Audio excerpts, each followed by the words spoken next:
So I was getting really frustrated with my old school. I wasn't getting the education that I wanted. So my family and I started to look for alternative options, and my journey with CGA started from there as we discovered that this was an option without having to go to boarding school where I could get a better education.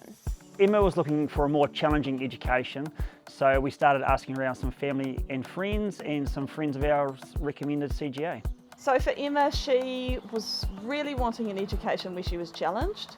She wanted to learn, she's got this thirst for knowledge. So we were looking for somewhere that would challenge her, that would make her feel like she was learning every day and not wasting time and making the most of her education. The two things that I enjoy the most about being a CGA student are the harder curriculum. We get to study much harder content than we would if we were studying a New Zealand curriculum, and also the additional flexibility that we get around the times that our classes are and the amount of time that we spend in class. It's a lot less than a regular school day.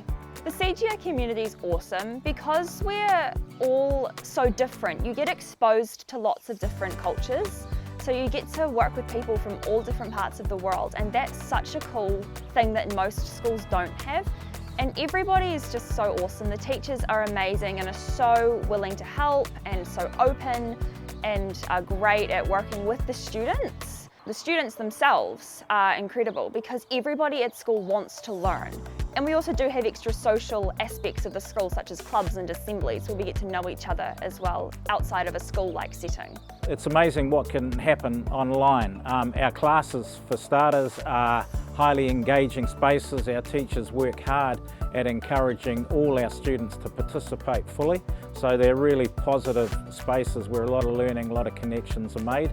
In terms of extracurricular activities as well, we have a number of clubs, we have a number of events, we have our senior leadership team that promote activities. Emma in particular has run a number of those activities herself.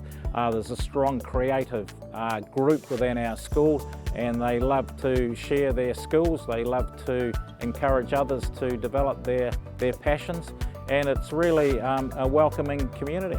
Through some traditional schools, the reporting that you get back hasn't been probably up to standard. But through CGA, we're continually getting reports. Emma's always being assessed, so we know how she's progressing. And also, teacher interviews are excellent. They fully inform you how she's going, and we know exactly how her education is progressing. So my day as a CGA student typically starts at about 9 when I start school. I'm often up quite a lot earlier than that doing homework and going on a walk and things like that as well. And I finish classes at either 1:30 or 2 o'clock every day, so much earlier than a typical bricks and mortar school. And then after that, I often go down to Invercargill to do extracurricular activities, which is an opportunity I know I definitely wouldn't have if I wasn't at CGA, because the drive is an hour each way. So again, going back to that flexibility, it provides me a lot more time to do things that I'm really passionate about. If someone wanted to join CGA, the piece of advice that I would give them is to try it out. Don't necessarily go all in straight away, but try it part-time first, which is what I did. And trying it part-time first gave me the opportunity to learn how the school operated before going all in as a full-time student, something that I've never regretted.